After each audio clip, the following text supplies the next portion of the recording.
Hi പ്രിയമുള്ള സുഹൃത്തുക്കളെ, സമൂഹ മാധ്യമങ്ങളിലെങ്ങും ഇപ്പോൾ ജമാഅത്തെ ഇസ്ലാമിയും കാസയും ഒക്കെ തന്നെയാണ് നിറഞ്ഞു നിൽക്കുന്നത്. 2016 തെരഞ്ഞെടുപ്പിൽ കുമ്മനം രാജശേഖറിനെതിരെ മത്സരിച്ചപ്പോൾ തനിക്ക് ജമാഅത്തെ ഇസ്ലാമിയുടെ പിന്തുണ ലഭിച്ചിരുന്നു എന്നാണ് കെ മുരളീധരന്റെ തുറന്നു പറച്ചിൽ. ഇക്കാര്യത്തിൽ മറ്റു കോൺഗ്രസ് നേതാക്കൾ വ്യക്തതയില്ലാത്ത അഭിപ്രായ പ്രകടനങ്ങൾ നടത്തി ഒഴിഞ്ഞു മാറുമ്പോഴാണ് മുരളീധരൻ ഇക്കാര്യം തുറന്ന് സമ്മതിച്ച് രംഗപ്രവേശം ചെയ്യുന്നത്. 2016 വരെയുള്ള തെരഞ്ഞെടുപ്പിൽ ജമാഅത്തെ ഇസ്ലാമിയുടെ പിന്തുണ ലഭിച്ചിരുന്നില്ല.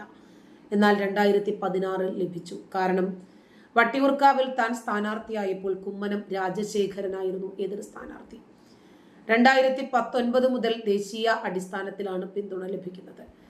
ഇന്ത്യ മുന്നണിയുടെ ഭാഗമായ ഇടതു മുന്നണിക്ക് കേരളത്തിന് പുറത്ത് ജമാഅത്തെയുടെ വോട്ട് ലഭിക്കുന്നുണ്ടെന്നും കെ മുരളീധരൻ പറഞ്ഞു.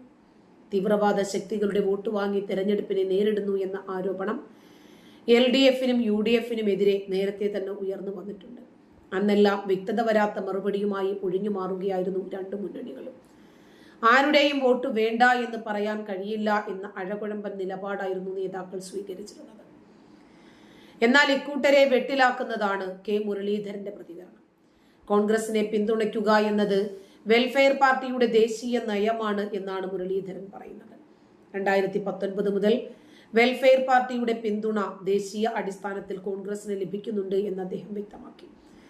വയനാട്ടിൽ മുസ്ലിം വർഗീയ ചേരിയുടെ ദൃഢമായ പിന്തുണ കൊണ്ടാണ് UDFന് വൻ വിജയം നേടിയത് എന്നും CPM നേതാവ് A വിജയരാഘവൻ കഴിഞ്ഞ ദിവസം പ്രസംഗിച്ചിരുന്നു. ഇതും ശരിവെക്കുന്നതാണ് മുരളീധരന്റെ പുതിയ പ്രതികരണം. ഭൂരിപക്ഷ വർഗീയതയുടേതാണ് അപകടം എന്നും ജമാഅത്തെ ഇസ്ലാമിയുടെയും SDPIയുടെയും പിന്തുണ തേടുന്നതിൽ തെറ്റില്ലെന്നും ഈ വിഷയത്തെ സംബന്ധിച്ച് CPM സംസ്ഥാന ജനറൽ സെക്രട്ടറി CP ജോൺ പറഞ്ഞു. ന്യൂനപക്ഷത്തോടൊപ്പം നിൽക്കണം എന്നാണ് തന്റെ നിലപാടെന്നും അദ്ദേഹം ആവർത്തിച്ചു. SDPI ഉൾപ്പെടെയുള്ളവർ മതേതര പക്ഷത്ത് വരണമെന്നും അദ്ദേഹം ആവശ്യപ്പെട്ടു. കോൺഗ്രസുമായി ജമാഅത്തെ ഇസ്ലാമി ഒന്നിക്കുന്നു എന്ന തരത്തിൽ കെ മുരളീധരന്റെ പരാമർശത്തിന് പിന്നാലെയായിരുന്നു ജോണിന്റെ പ്രതികരണം. ജമാഅത്തെ ഇസ്ലാമിയുടെയും SDPIയുടെയും പിന്തുണ തേടുന്നതിൽ തെറ്റില്ല, ഇവരുടെ വോട്ടുകൾ വാങ്ങുന്നതിലും തെറ്റില്ലെന്നാണ് പറയാനുള്ളത്. വർഗീയതയാണെങ്കിലും ആക്രമിക്കപ്പെടുന്നുണ്ടെങ്കിൽ ന്യൂനപക്ഷത്തോടൊപ്പം നിൽക്കണം. ഭൂരിപക്ഷ വർഗീയതയാണ് അപകടം. നമ്മുടെ രാജ്യത്ത് മാത്രമല്ല, ലോകത്ത് എല്ലായിടത്തും അതാണ് അപകടം. ഇതിനുദാഹരണമാണ് പാകിസ്ഥാനും ബംഗ്ലാദേശും. രണ്ട് രാജ്യങ്ങളിലും ഭൂരിപക്ഷ വർഗീയതയാണ് അപകടം വരുത്തിക്കൊണ്ടിരിക്കുന്നത്. ഇത്രയ്ക്കും അപകടമല്ല ന്യൂനപക്ഷ വർഗീയത, എന്നാൽ അതിനെ പിന്തുണയ്ക്കാമെന്നും അദ്ദേഹം പറഞ്ഞു.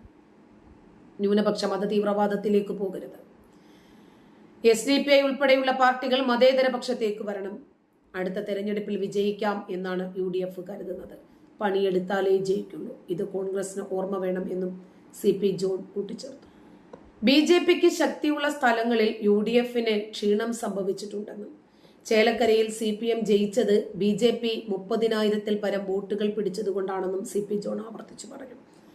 അടുത്ത ഭരണം UDFന് ലഭിക്കണമെങ്കിൽ അമിത ആത്മവിശ്വാസം പാടില്ലെന്നും മലബാറിലെ പോലെയല്ല തിരുവിതാംകൂർ എന്നും അദ്ദേഹം ഓർമ്മിപ്പിച്ചു. ഈ ജമാഅത്തെ ഇസ്ലാമി ബംഗ്ലാദേശിൽ മാത്രമല്ല അക്രമാസക്തരായ സംഘടന. ലോകത്തിന്റെ എവിടെയായിരുന്നാലും ശരി, അവർക്ക് അവരുടേതായിട്ടുള്ള അടിസ്ഥാന തത്വത്തിൽ നിന്നുകൊണ്ട് മാത്രമേ പ്രവർത്തിക്കാൻ സാധിക്കൂ. ജനാധിപത്യത്തിനും മതേതരത്വത്തിനും ദേശീയതയ്ക്കും എതിരായി നിലകൊള്ളുന്ന, അതിനുവേണ്ടി മാത്രം രൂപപ്പെട്ട മൗദൂദിയുടെ തലച്ചോറിൽ ഉരുത്തിരിഞ്ഞ ഈ ആശയം എങ്ങനെ മതേതരത്വത്തിലേക്ക് വരണം എന്നിവർ പറയും. ജമാഅത്തെ ഇസ്ലാമി ബംഗ്ലാദേശിൽ കാണിച്ചു കൂട്ടുന്നതൊക്കെ നമ്മൾ കാണുന്നുണ്ട്. അവർക്കും രക്തം പുരണ്ട ഒരു പഴയ ഭൂതകാലമുണ്ട്.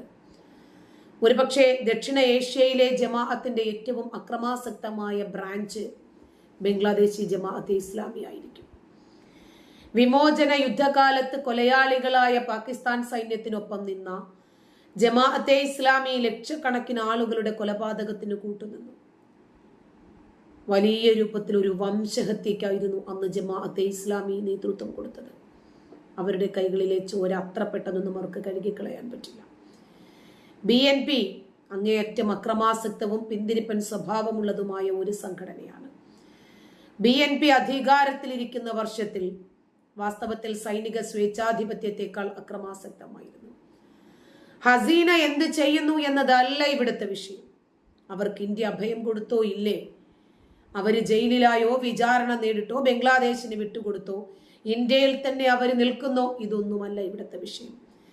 ജമാഅത്തെ ഇസ്ലാമിയുടെയും BNPയുടെയും സഹായത്തോടുകൂടി ബംഗ്ലാദേശിലെ രാഷ്ട്രീയ പ്രവർത്തനം ഒരു വിപ്ലവമാണെന്നോ ഒരു വലിയ മാറ്റത്തിൻ്റെയോ നവോത്ഥാനത്തിൻ്റെയോ കൊടുങ്കാറ്റാണെന്നോ നിങ്ങൾ കരുതുന്നുണ്ടെങ്കിൽ നിങ്ങൾക്ക് ജമാഅത്തെ ഇസ്ലാമിയെ സംബന്ധിച്ച് അത്രമാത്രം അറിവും അവഗാഹവുമേ ഉള്ളൂ എന്ന് പറയേണ്ടി വരും.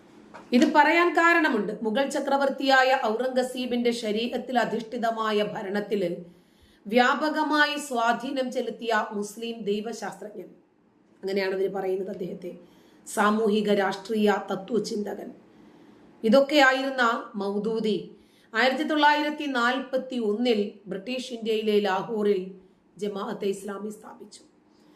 1947 ഇന്ത്യയുടെ വിഭജനത്തെ തുടർന്ന് ജമാഅത്ത് 2 സംഘടനകളായി പിരിയുന്നു. ഒന്ന് ജമാഅത്തെ ഇസ്ലാമി പാകിസ്ഥാനും 2 ജമാഅത്തെ ഇസ്ലാമി ഹിന്ദ് അഥവാ ഇന്ത്യൻ വിഭാഗവും. 1953 സ്ഥാപിതമായ ജമാഅത്തെ ഇസ്ലാമി കാശ്മീർ, 1947 സ്ഥാപിതമായ ജമാഅത്തെ ഇസ്ലാമി ആസാദ് കാശ്മീർ, 1975 സ്ഥാപിതമായ ബംഗ്ലാദേശ് ജമാഅത്തെ ഇസ്ലാമി, ഇതൊക്കെ ജമാഅത്തെ ഇസ്ലാമിയുടെ മറ്റു വിഭാഗങ്ങളാണ്. ഓരോ ഇടങ്ങളിലും എങ്ങനെയാണ് വേരുകൾ ഇറക്കേണ്ടത് എന്ന് അറിഞ്ഞ് വളർന്നു വരുന്ന ഒരു സംഘടന. എന്തിനായിരുന്നു ജമാഅത്തെ ഇസ്ലാമി എന്ന സംഘടന രൂപം കൊണ്ടത്? ഇന്ത്യയിലെ ഹുക്കൂമത്തെ ഇലാഹി അഥവാ അള്ളാഹുവിന്റെ ഭരണം സ്ഥാപിക്കണം. ഇതായിരുന്നു ജമാഅത്തെ ഇസ്ലാമിയുടെ എല്ലാ കാലത്തെയും ആത്യന്തികമായ ലക്ഷ്യം. ഇന്ത്യൻ മണ്ണിലെ ജമാഅത്തെ ഇസ്ലാമി ഹിന്ദിന്റെ എഴുതപ്പെട്ട ലക്ഷ്യം, ജമാഅത്തെ ഇസ്ലാമി നൽകുന്ന വ്യാഖ്യാനവും ഹുക്കൂമത്തെ ഇലാഹി അഥവാ ഇഖാമത്തുദ്ദീൻ, മതത്തിന്റെ പേരിൽ നിലകൊള്ളണം, ഭരണമെല്ലാം അള്ളാഹുവിനായിരിക്കണം. ജമാഅത്തെ ഇസ്ലാമി ഹിന്ദിന്റെ ലക്ഷ്യം എന്താ? ഇസ്ലാമിക രാഷ്ട്രം. ജമാഅത്തെ ഇസ്ലാമി അതിന്റെ ഭരണഘടനയിൽ തന്നെ, അതിന്റെ മാർഗനിർദ്ദേശ തത്വത്തിൽ തന്നെ ഇഖാമത്തുദ്ദീൻ അഥവാ ജീവിതത്തിന്റെ എല്ലാ മേഖലകളിലും മതമായിരിക്കണം മുഖ്യം. മതം മുഖ്യം ബിഗിലെ. ഇസ്ലാമിക കാഴ്ചപ്പാടിൽ ഒരു സാമൂഹ്യ നിർമ്മിതിയാണ് ജമാഅത്തെ ഇസ്ലാമിയുടെ ലക്ഷ്യം. എല്ലാം ഇസ്ലാമിന്റെ കാഴ്ചപ്പാടിലായിരിക്കണം, ശരീഅത്ത് നിയമപ്രകാരമായിരിക്കണം. അള്ളാഹുവിന്റെ ഭരണം, അള്ളാഹുവിന്റെ ഭരണഘടന, അള്ളാഹുവിന്റെ നീതി, അള്ളാഹുവിന്റെ നിയമം. മനുഷ്യനിർമ്മിത വ്യവസ്ഥകൾക്ക് പകരം തികച്ചും ദൈവിക നീതിയിൽ അധിഷ്ഠിതമായ ഒരു സമ്പൂർണ്ണ ജീവിത വ്യവസ്ഥയാണ് ഇസ്ലാം എന്നാണ് ജമാഅത്തെ ഇസ്ലാമി വിശ്വസിക്കുന്നത്. പക്ഷേ നീതിയൊന്നും ഇല്ല എന്നത് പോട്ടെ, ജീവിതത്തിന്റെ എല്ലാ മേഖലകളിലും ഇസ്ലാമിന്റെ സ്ഥാപനം, ഇസ്ലാം ഉണ്ടാക്കണം. ഇതാണ് ജമാഅത്തിന്റെ ലക്ഷ്യം. ഇന്ത്യൻ ഭരണഘടനയ്ക്ക് വിധേയമായി സമാധാന മാർഗത്തിലൂടെയുള്ള പ്രബോധന പ്രവർത്തനങ്ങളിൽ മാത്രമേ ഈ ലക്ഷ്യത്തിനായിട്ട് അത് സ്വീകരിക്കാൻ സാധിക്കൂ എന്നല്ല അവർ വിചാരിക്കുന്നത്. തൽക്കാലം നമുക്കിങ്ങനെ പോകാം, വേറെ വഴിയില്ലാത്തത് കൊണ്ട് മാത്രം അവർ മിതവാദം സ്വീകരിച്ച് ഇവിടെ ഇങ്ങനെ പോകുന്നു. ഭൂരിപക്ഷമായി കഴിഞ്ഞാൽ അവരുടെ ശരിയായ വാദം പുറത്തെടുക്കും. അതാണ് തീവ്രവാദം. സായുധമാർഗം പ്രവൃത്തിയിലും വാക്കിലും തത്വത്തിലും ഒക്കെ ഈ സംഘടന അത് പുറത്തെടുക്കും. ബംഗ്ലാദേശ് ഒരു പാഠമല്ല, ഒരു പാഠപുസ്തകമാണ്.